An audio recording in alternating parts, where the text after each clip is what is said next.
বাড়িতে বড় অতিথি আসবে, তার জন্যই কিন্তু এই প্রস্তুতি চলছে। Hello everyone, good morning. তোমরা সবাই কেমন আছো? আশা করি খুব ভালো আছো, সুস্থ আছো। আমরাও ভালো আছি। দেবনাথ ফ্যামিলিতে তোমাদের আরেকবার স্বাগত। আজকে হচ্ছে শুক্রবার আর ঘড়ি কাটাতে বাজে এখন সকাল 10:30। তো এখন থেকেই ব্লগটা শুরু করলাম তোমাদের সাথে নিয়ে, সঙ্গে নিয়ে। আর আজকে একটু বেলা করেই ব্লগটা শুরু করলাম। সকলকে জানাই শুভ শারদীয়ার অনেক অনেক শুভেচ্ছা। সবাই খুব ভালো থেকো, সুস্থ থেকো, আর খুব আনন্দ করো দুর্গা পুজোয়। আর আজকে তো চতুর্থী হয়ে গেল দেখতে দেখতে। আমরা কিন্তু এখনও ঠাকুর দেখা শুরুই করতে পারলাম না। সংসারের কাজ করতে করতে কিভাবে যে দিনগুলো কেটে যায়, সময় কেটে যায়, সেটাই তো বুঝতে পারি না। বেশিরভাগ মানুষই মহালয়ার দিন থেকে ঠাকুর দেখা শুরু করে দিয়েছে। আমাদের দেখো চতুর্থী হয়ে গেল, একদিনও কিন্তু ঠাকুর দেখতে বেরোতে পারলাম না। আমাদের ওই ষষ্ঠী সপ্তমী থেকেই আর কি শুরু হয় ঠাকুর দেখা, কিন্তু বেশি দূর তো আর যেতে পারি না। অল্প কাছাকাছির মধ্যে ঠাকুরগুলো দেখার চেষ্টা করি। সারাদিন ওই সংসারের কাজকর্ম করার পর আর দেবনাথবাবু সারাদিন মার্কেট দোকান করার পরে ওই বিকালবেলা 4টে-3টেতে বাড়ি এসে তারপরে আর শরীরে দেয় না যে সারা রাত হোল নাইট ঠাকুর দেখি। আগে ঘুরতাম জানো তো, এখন আর সেই সময়ও নেই, আর ইচ্ছাও করে না সারাদিন কাজকর্ম করার পরে। নিতাইদার হাত থেকে সারা সপ্তাহ কিন্তু বাজার পাঠিয়ে দিয়েছে দেবনাথবাবু। তোমরা তো দেখলে কত রকমের সবজি পাঠিয়েছে, আর মাছও কিন্তু কম পাঠায়নি, অনেক রকমের মাছ পাঠিয়ে দিয়েছে। সেইগুলো সব ধুয়ে রাখবো, মাছটা বার করে রাখলাম বেসিনের মধ্যে। আর ওখানে দেখলে গ্যাসের সামনে কিন্তু সমস্ত সবজি আমি ওখানে ঢেলে রাখলাম। সবজিগুলো ফ্রিজে রেখে দেবো। তোমাদেরকে দেখালাম কত রকমের সবজি রয়েছে। আর পেঁয়াজ আর আলুটা কিন্তু পেঁয়াজ আর আলুর ঝুড়ির মধ্যে গুছিয়ে রেখে দিলাম। দিয়ে যা যা মাছ নিয়ে এসছে সমস্ত কিছু আমি বেসিনের মধ্যে নিয়েছি। একসাথে সমস্ত মাছগুলো আমি ধুয়ে নেব, নাইলে না একটা একটা করে মাছ যদি আমি গামলায় ধুতে যাই অনেকগুলো বাসনও নোংরা হবে আর অনেকটা সময়ও যাবে। ওই জন্য মাছগুলো সব বেসিনের মধ্যে নিয়ে এক এক করে মাছগুলো ধুয়ে তুলে নিলাম থালার মধ্যে।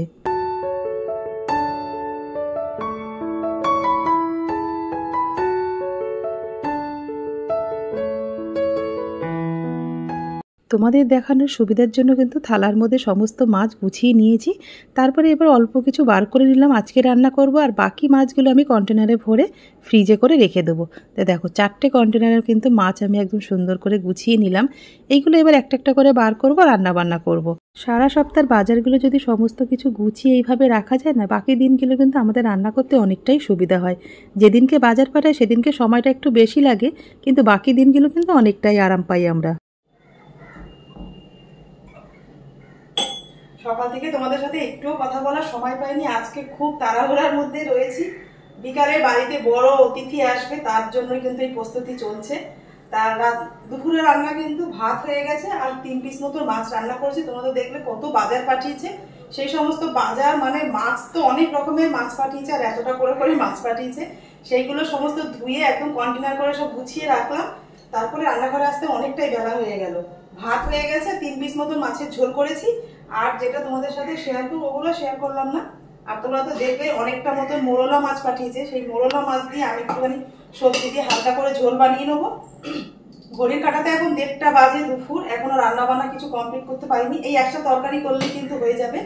আর বিকালে যারা আসবে তাদের জন্য তো সন্ধ্যেবেলা একটু কিছু টিফিন দিতে হবে, তাই ভাবলাম ঘরে থাকা কিছু জিনিস দিয়েই কিন্তু আজকে সন্ধ্যেবেলা টিফিনটা তাদেরকে করে দেবো। তার জন্য এখানে সমস্ত কিছু গুছিয়ে নিয়েছি, এখনো গুছানো বাকি রয়েছে। আর সন্ধ্যেবেলা একটুখানি আসলে, জানো তো বাড়িতে লোকজন আসলে একটু রান্না বান্না করতে ইচ্ছাই করে না, তাই জন্য ভাবলাম কিছুটা অন্তত যদি সন্ধ্যের খাবারটা অন্তত এগিয়ে রাখি, তারপরে রাতে কি রান্না বান্না হবে সেটা পরে দেখা যাবে। সন্ধ্যেবেলার টিফিনটা অন্তত বাড়িতে বানিয়ে রাখি, আর এখনই বানিয়ে রাখি।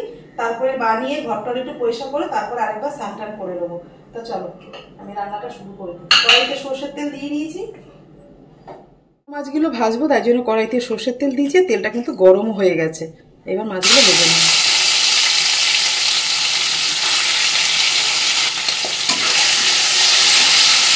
চলো মাছগুলো ভেজে তুলে নিই। মাছগুলো ভাজা হয়ে গেছে, মাছগুলো তুলে নেবো। এই তেলের মধ্যে দিয়ে দেবো আমি একটু কালো জিরে,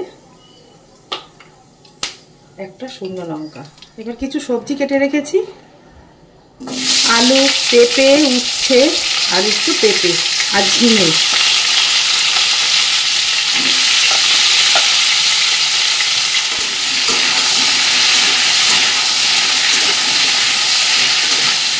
স্বাদ মতো নুন, একটু হলুদ, অল্প একটু আদা আমি গ্রেট করে রেখেছি সেটা দিয়ে দিলাম। এই রান্নাটা বেশি মশলা একদম দরকার নেই, এমনিতেই ভালো লাগে খেতে। 2টো মতন কাঁচা লঙ্কা দিয়ে দেবো।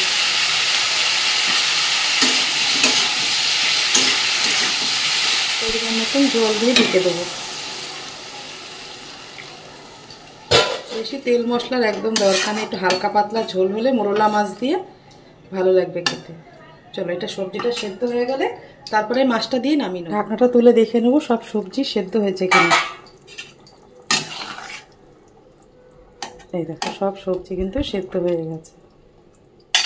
অল্প একটু মিষ্টি দিয়ে দেবো আর দিয়ে দেবো ভেজে রাখা মোরলা মাছগুলো।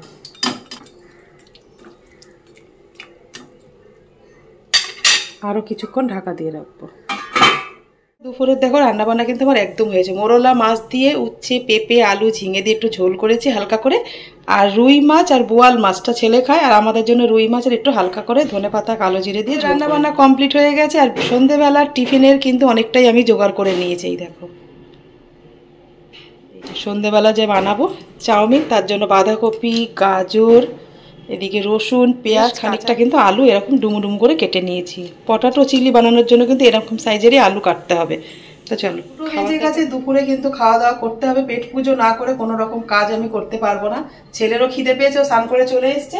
তো চলো খাবার দাবারগুলো খেয়ে নিই, তারপরে সন্ধ্যেবেলার টিফিনটা বানিয়ে রেখে তারপরে ঘরটা পরিষ্কার করে স্নান করতে চলে যাবো। তো চলো পরে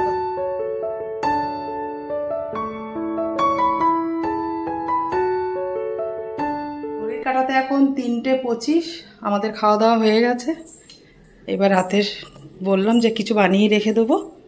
তাই দেখো আলুটা কিন্তু আমি বয়েল করে রেখেছি, তোমাদেরকে দেখালাম। এটা কিন্তু নুন ছাড়াই বয়েল করেছি।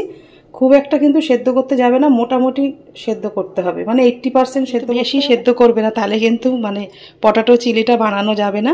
অল্প করে সেদ্ধ করতে হবে, যাতে সেদ্ধটাও হয়ে যায়, আবার ভাজলে কিন্তু বাকি সেদ্ধটা যেন ভাজার সাথেও হয়ে যায়। তা চলো আমি যেভাবে বানাবো সেই রেসিপিটাই তোমাদের সাথে শেয়ার করব। এটা সরিয়ে রেখে আলুটা নিয়ে নিলাম। এর মধ্যে দিয়ে দেবো গোলমরিচের গুঁড়ো, স্বাদ মতো নুন, 1 চামচ ময়দা, দেবো একটু কর্নফ্লাওয়ার।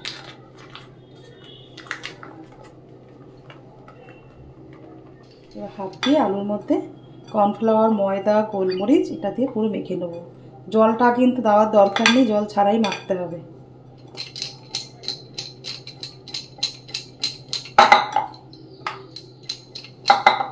পুরো আলুর মধ্যে কিন্তু ময়দা কর্নফ্লাওয়ারটা ভালো মতো মেখে নিয়েছে। আলু মাখাটা কিন্তু হয়ে গেছে। কড়াইটা গরম হয়ে গেছে, কড়াইয়ের মধ্যে কিন্তু আমি সাদা তেল দিয়ে দেবো। তেলটা কিন্তু গরম হয়ে গেছে। এই যে ছান্তা দিয়ে আলুগুলো আমি ভেজে নেবো। এবার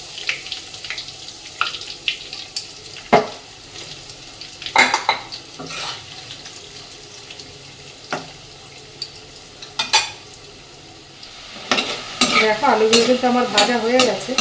এবার এগুলো তুলে নেব।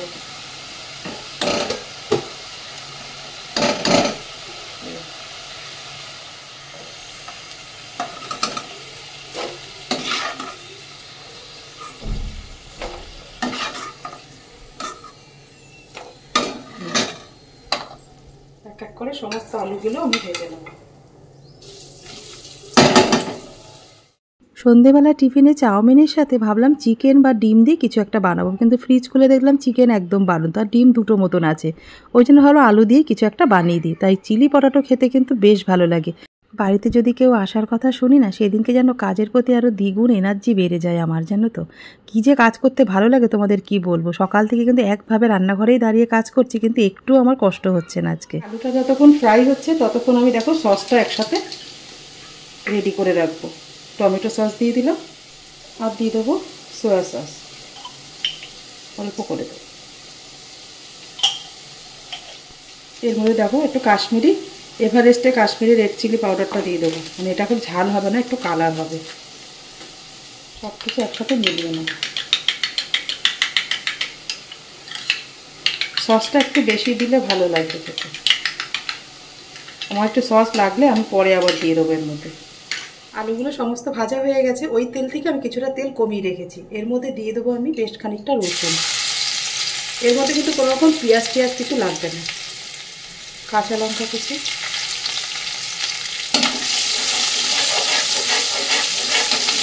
ভাজা ভাজা হয়ে গেছে। এবার যে সসটা রেডি করছি এর মধ্যে দিয়ে দেবো।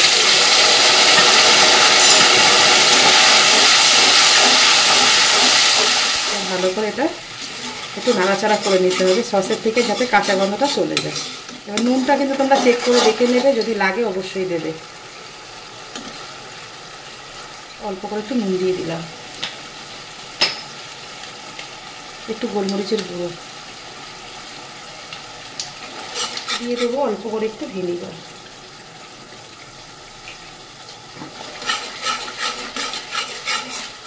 যে বাটিটার মধ্যে আমি কর্নফ্লাওয়ার ময়দা দিয়ে আলুটা মেখেছিলাম, সেই বাটির মধ্যে একটু গুঁড়ো ছিল, সেইটার মধ্যেই জল দিয়ে আমি এটার মধ্যে দিয়ে দেবো গোলমরিচের গুঁড়ো, ময়দা।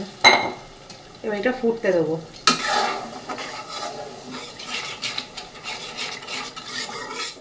সসটা কিন্তু অনেকটাই ঘন হয়ে গেছে। এই সময় যে ভেজে রেখেছি আলুগুলো, সেইগুলোর মধ্যে দিয়ে দেবো। দিয়ে কিন্তু মানে গ্যাসটা কমিয়ে কিন্তু রান্নাটা করে নিতে হবে। আলু কিন্তু ভালো মতন সেদ্ধ হয়ে গেছে। এবার কিন্তু খুব একটা ড্রাই করতে যাবে না, অল্প একটুখানি যাতে গ্রেভি থাকে সেই রকম করে রান্নাটা করে নিতে হবে। আর দেখতে কি ভালো লাগছে দেখো, কালারটা কিন্তু দারুণ এসছে। কিন্তু আলুটা দেওয়ার পর এটা সাদা তেল ওপর থেকে দিয়ে দেবো।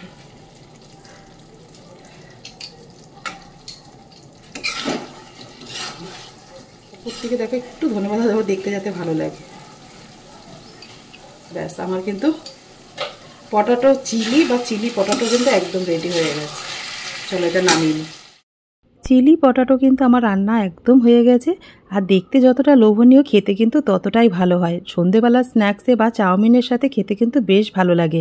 তোমরা যদি বানিয়ে না থাকো, একবার বানিয়ে দেখতে পারো। এরকমভাবে খেতে কিন্তু বেশ ভালো লাগবে, আর একটু অন্যরকমও লাগবে। বাচ্চাদের টিফিনে বলো বা বড়রা, সবাই কিন্তু খুব ভালোই খাবে।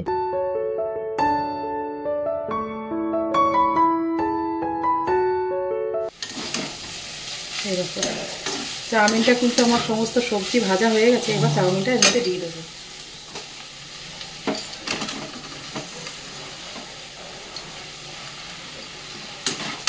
মিশিয়ে চাউমিনটা কিন্তু সবজির সাথে ভালো করে মিশিয়ে নিয়েছি। এইবার দেখো চাউমিনের মধ্যে মশলা ছিল, আমি তো এতদিন খুঁজেই পাইনি, এই শেষের পথে তো, ওই জন্য আমার চোখে পড়েছে। মশলাটা আমি দিয়ে দিলাম পুরোটা, একটা দিয়ে দেখবো, তারপরে আবার লাগলে দেবো। তো দেখো, সন্ধ্যেবেলার টিফিন কিন্তু আমার সব কিছু বানানো একদম কমপ্লিট হয়ে গেছে। সেদিনকে সোয়াবিনের মুইঠা বানিয়েছিলাম, কিছুটা সোয়াবিন ছিল, তাই সোয়াবিনটা দিয়েই কিন্তু আজকে চাউমিনটা বানিয়ে দিলাম। আর আজকে চাউমিনের ডিম, চিকেন কিছুই কিন্তু আমি দিইনি। তা দেখো, সন্ধ্যেবেলার চাউমিন আর তার সাথে রয়েছে চিলি পটাটো। রেসিপি দুটো তোমাদের কেমন লাগলো কমেন্ট করে কিন্তু। তো দেখো, বিকালে যা কাজকর্ম থাকে সমস্ত কিছু কমপ্লিট করে রান্নাঘর পরিষ্কার করে একদম গুছিয়ে রেখে দিয়েছি। আর ঘড়ি কাটাতে বাজে এখন 5টা বাজে 10 মিনিট বাকি।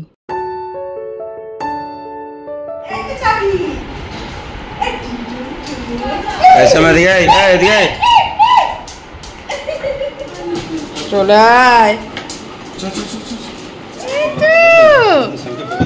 ও বাবা, কই রে গদাই কই?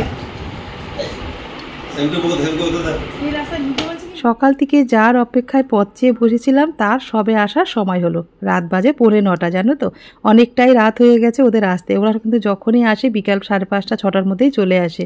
তোমাদের সাথে সকালবেলা থেকে আমি বলতে পারিনি, একটাই কারণ, কিন্তু ওরা আসতে পারবে কি পারবে না আজকে পুরো সঠিক ছিল না। জামাইয়ের একটু কাজ ছিল, তো ওই জন্য মানে আমি সেইভাবে শিওর হয়ে তোমাদের বলতেও পারছিলাম না। ওই জন্য হলো আসলেই তারপরে তোমাদেরকে জানাবো, তোমাদেরকে বলবো।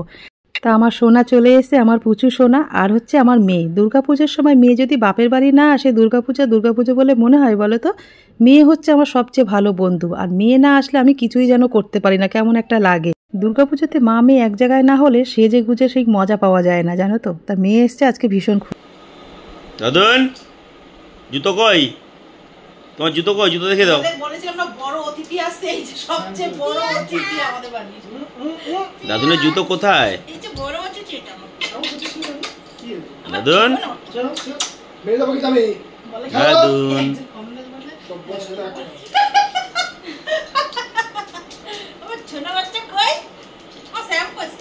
শ্যামকে ডাকো। মেয়ে নাতিকে নিয়ে কিন্তু আমাদের আসরটা কিন্তু ভালোই জমে উঠেছে। আজকের ব্লগটা বেশি বড় করলাম না, এই পর্যন্তই রাখলাম। যদি তোমাদের কিছু ভালো লাগে থাকে লাইক কমেন্ট শেয়ার করো। আমার চ্যানেল নতুন হলে অবশ্যই সাবস্ক্রাইব করো।